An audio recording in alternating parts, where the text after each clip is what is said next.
Assalamualaikum warahmatullahi wabarakatuh. Selamat sore teman-teman mahasiswa dimanapun teman-teman berada. Di sini saya akan menjelaskan bagaimana tugas berpraktik mengenai mata kuliah, klasifikasi, dan pemberkasan arsip dengan kode FSAR 4206. Mari kita lihat. Nah, mata kuliah klasifikasi dan pemberkasan arsip ini merupakan salah satu mata kuliah berpraktik yang diselenggarakan oleh program studi kearsipan. Mata kuliah ini bertujuan untuk membekali mahasiswa dengan kompetensi teknis dalam proses klasifikasi dan pemberkasan arsip, baik secara manual maupun elektronik, sebagai bagian dari siklus pengelolaan arsip dinamis.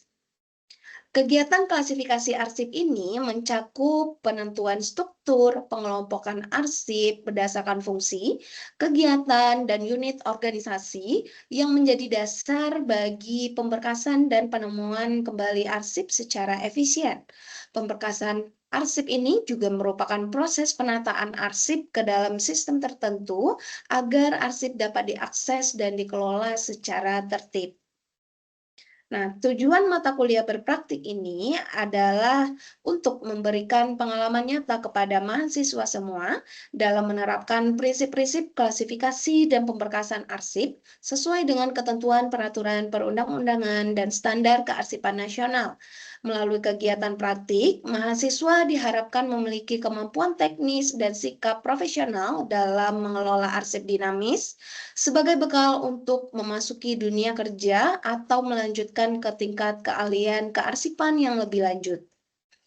Tujuan dari kegiatan praktik adalah yang pertama melatih keterampilan teknis mahasiswa dalam melakukan klasifikasi arsip berdasarkan struktur organisasi, fungsi, dan kegiatan sesuai dengan sistem klasifikasi yang berlaku. Yang kedua, memberikan pengalaman langsung dalam menyusun kode klasifikasi arsip, termasuk penyusunan daftar klasifikasi dan aplikasi sistem klasifikasi dalam konteks kerja nyata. Kemudian meningkatkan kemampuan mahasiswa dalam menyusun dan menata berkas arsip secara sistematis berdasarkan unit pengelola, jenis kegiatan, dan kurun waktu sehingga arsip mudah ditemukan kembali. Membiasakan mahasiswa dalam penggunaan instrumen dan media bantu pemberkasan seperti lembar kendali berkas, label klasifikasi, dan juga sistem indeks atau subjek. Dan yang kelima, membangun sikap disiplin, akurat, bertanggung jawab, profesional dalam pengelolaan arsip sesuai dengan etika dan prinsip-prinsip kearsipan nasional. Nah, mata kuliah ini termasuk dalam mata kuliah berpraktik atau praktikum yang bersifat aplikatif dan memerlukan unjuk kerja atau keterampilan langsung, dan tidak hanya pembelajaran teori, tetapi juga ada unjuk kerja secara langsung. Nah, praktik ini dilaksanakan dalam konteks pendidikan jarak jauh atau PJJ berbasis praktik tutorial online atau Praton yang terdiri atas kegiatan berikut ini. Yang pertama adalah praktik yang akan ada pada sesi ketiga, kelima, dan ketujuh. Kemudian yang kedua, partisipasi dalam diskusi tuton. Partisipasi dalam tuweb yang akan dilangsungkan pada sesi keempat, keenam, dan juga kedelapan. Laporan akhir praktik klasifikasi dan pemberkasan arsip, dan juga ujian akhir semester atau UAS. Nah, mari kita lihat tugas-tugas yang akan diberikan pada kegiatan Praton ini. Kita lihat dulu dari tugas yang pertama, ya. Dalam tugas pertama, teman-teman diminta untuk analisis struktur organisasi dan fungsi dari lembaga, kemudian identifikasi jenis arsip berdasarkan fungsinya, kemudian penyusunan kode klasifikasi arsip.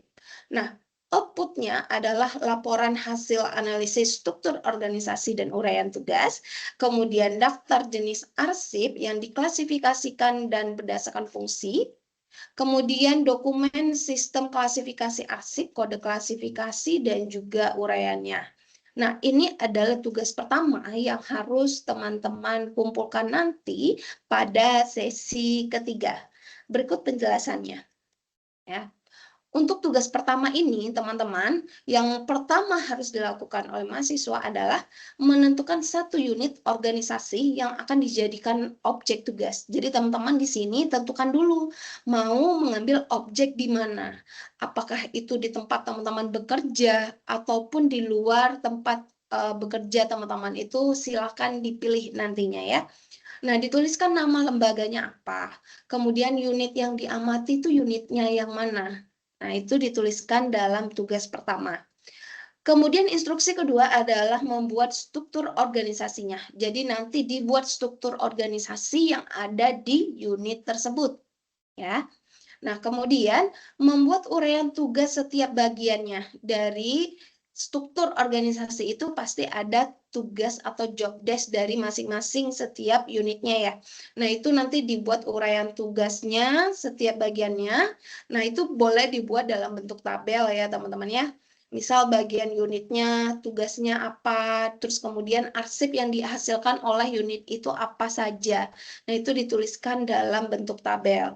Nah, kemudian membuat daftar jenis arsip yang diklasifikasikan berdasarkan fungsi. Nanti kita lihat contohnya seperti apa.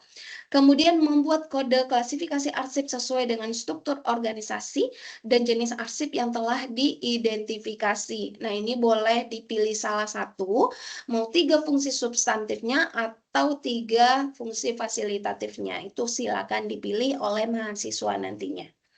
Kita lihat yang untuk daftar jenis arsip. Nah, ini ya teman-teman contohnya ya. Ini tadi saya mengambil di FISIP salah satu. Jadi teman-teman nanti silakan disesuaikan dengan instansi yang dipilih. Jadi di sini ada unit kerja atau bagiannya, terus kemudian fungsi dari unit itu apa, fungsi utamanya, kemudian apa saja jenis arsip aktif yang dihasilkan di bagian tersebut. Nah, itu dituliskan ya teman-teman ya. Kemudian ada keterangan nilai guna arsip tersebut. Nah, ini adalah daftar jenis arsip berdasarkan fungsi unitnya. Kurang lebih seperti ini ya, teman-teman. Kemudian untuk contoh klasifikasi substantifnya. Nah, ini kan tadi dipilih 3 ya. Nah, bisa ini untuk klasifikasi substantif itu di bagian pendidikan pengajaran, jenis arsipnya apa saja, kodenya apa. Nah, ini disesuaikan dengan instansi yang teman-teman pilih. Ini untuk substantif. Kemudian untuk fasilitatif, nah ini ada juga kodenya, uraian subjek atau fungsi arsip, fasilitatifnya apa, di bagian kepegawaian apa saja, terus juga tidak lupa untuk mencantumkan contoh jenis arsip aktif apa saja yang dihasilkan oleh unit tersebut. Oke, itu untuk tugas pertama. Mudah-mudahan teman-teman paham ya. Kita lanjut untuk tugas kedua. Oke, ini tugas kedua ya, adalah lanjutan dari tugas pertama. Dalam tugas kedua ini diminta untuk membuat bagan klasifikasi arsip, menyusun bagan klasifikasi berdasarkan fungsi dan kegiatan organisasi. Organisasinya disesuaikan dengan tugas yang pertama tadi, ya. Outputnya adalah dokumen bagan klasifikasi arsip. Nah, tugas yang kedua adalah simulasi pemberkasan arsip aktif. Menyusun arsip dalam berkas sesuai klasifikasi baik secara fisik maupun digital. Nah, outputnya adalah bisa berupa video pendek ya. Nanti teman-teman sedang melakukan pemberkasan, silakan didokumentasikan, nanti diupload di sosial media. Linknya dikirimkan melalui tugas 2 nantinya, bersamaan dengan bagan klasifikasi ini. Ataupun saya tidak bisa video, Bu, tidak punya sosial media, tidak masalah ya teman-teman, bisa berupa dokumentasi atau berupa foto yang nantinya juga akan dilampirkan di tugas kedua. Ya, kita lihat contoh untuk bagan klasifikasi arsip. Nah, ini adalah bagan klasifikasi arsip berdasarkan fungsi dan kegiatan organisasi sesuai dengan struktur organisasi dan hasil identifikasi jenis arsip di tugas pertama tadi. Ya, contoh ini yang substantifnya, tugas pokoknya ya. Nah, seperti ini ya teman-teman ya. Pendidikan, dalam pendidikan itu ada apa saja? Kurikulumnya, pengembangan kurikulumnya, revisi dokumennya, terus kemudian ada kegiatan akademik mahasiswa. Nah, terus kemudian untuk fasilitatif juga ada kepegawaian, ada bagian keuangan. Nah, ini lebih dirinci lagi. Disesuaikan dengan tabel yang kita buat pada sesi pertama tadi. Jadi ini tugasnya antara tugas satu dengan tugas kedua itu saling sinkron, ya. Oke. Nah, untuk simulasi pemberkasan arsip, teman-teman bisa menyusun arsip dalam berkas sesuai dengan klasifikasi, baik secara fisik maupun digital.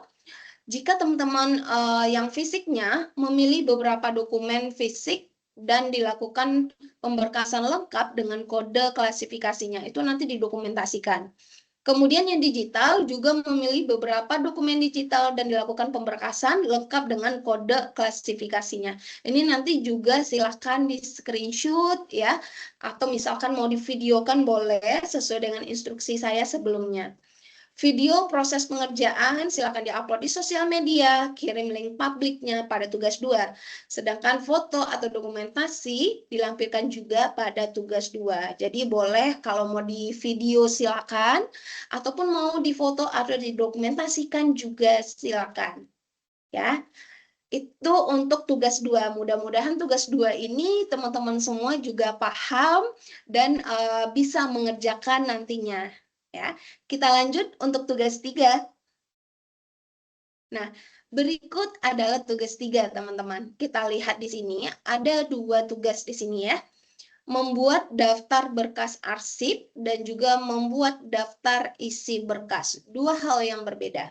Nah, di sini teman-teman silakan buat daftar berkas arsip, form silakan lihat per Kak Andri. Form outputnya adalah form daftar berkas arsip. Nah, sama dengan ini, outputnya adalah form daftar isi berkas arsip. Ya, arsipnya disesuaikan dengan arsip yang ada pada tugas 1, tugas 2. Jadi, antara tugas 1, 2, dan 3 ini harus sinkron. Ya, jangan dibedakan institusinya. Jika teman-teman tadi di tugas 1 sudah memilih satu organisasi, pakailah organisasi tersebut dari tugas 1 hingga tugas 3. Paham ya? Kita lihat penjelasannya. Nah, ini untuk tugas 3, teman-teman, untuk daftar berkas paling sedikit memuat informasi tentang unit pengolah, nomor berkas, kode klasifikasinya berapa, uraian informasi berkasnya berapa, kurun waktunya, kemudian jumlahnya, ya, keterangan. Nah, ini nanti akan dibuat dalam bentuk tabel.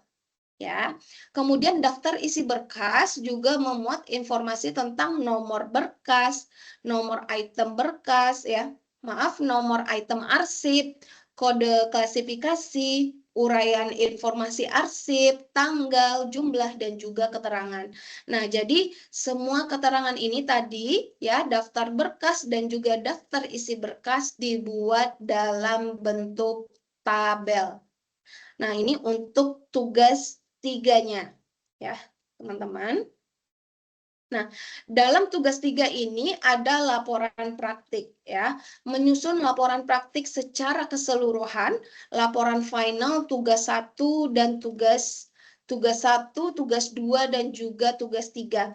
Jadi, yang dikumpulkan nanti pada tugas 3 adalah keseluruhan runtun dari tugas pertama, kedua, hingga tugas ketiga dalam bentuk format laporan. Berikut laporan akhirnya ya, format laporannya.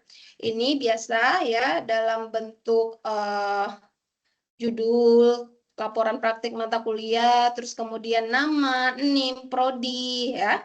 Kemudian berasal dari UPBJJ mana, ini adalah halaman depannya ya. Kemudian untuk daftar isi, teman-teman di sini menggunakan kata pengantar, silakan nanti ditulis. Kemudian bab pertama pendahuluan, ada latar belakang dan juga tujuan praktik. Nah, yang kedua adalah hasil praktik. Nah, hasil praktik ini teman-teman silakan nanti disesuaikan dengan tugas pertama dan juga tugas kedua, dan ketiga. Jadi di sini ya, analisis struktur organisasi fungsi lembaga. Jadi yang di tugas 1 tadi nanti dimasukkan ke dalam poin A. Kemudian identifikasi jenis arsip berdasarkan fungsi. Nah, ini masih di tugas 1 tadi ya, silakan di input di bagian sini. Kemudian penyusunan kode klasifikasi arsip, silakan di input di bagian C, begitu seterusnya. Jadi nanti di sini tolong ditambahkan ya teman-teman ya di halaman depannya, laporan praktik mata kuliah FSAR klasifikasi dan pemberkasan arsip di mana. Jadi tuliskan organisasi yang teman-teman pilih di tugas pertama tadi. Silakan ditambahkan di bagian halaman judul depan ya. Dan juga di sini ada di bagian akhir, ini ada penutup, kesimpulan, saran, rekomendasi, silakan diisi. Kemudian ada referensi. Nah, teman-teman jika menggunakan referensi lain, silakan dicantumkan di sini. Ya.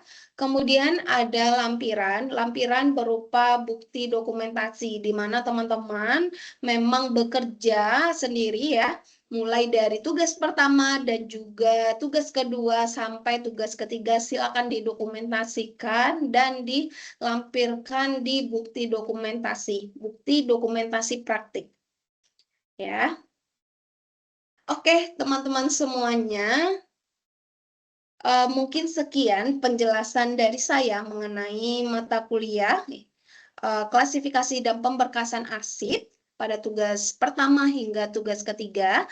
Mudah-mudahan dengan ada penjelasan ini teman-teman dapat memahami bagaimana cara mengerjakan tugas pertama, tugas kedua, dan juga tugas ketiga. Saya berharap teman-teman bisa mendapatkan nilai bagus dan lulus pada mata kuliah ini. Enjoy semuanya, selamat mengerjakan tugas. Assalamualaikum warahmatullahi wabarakatuh.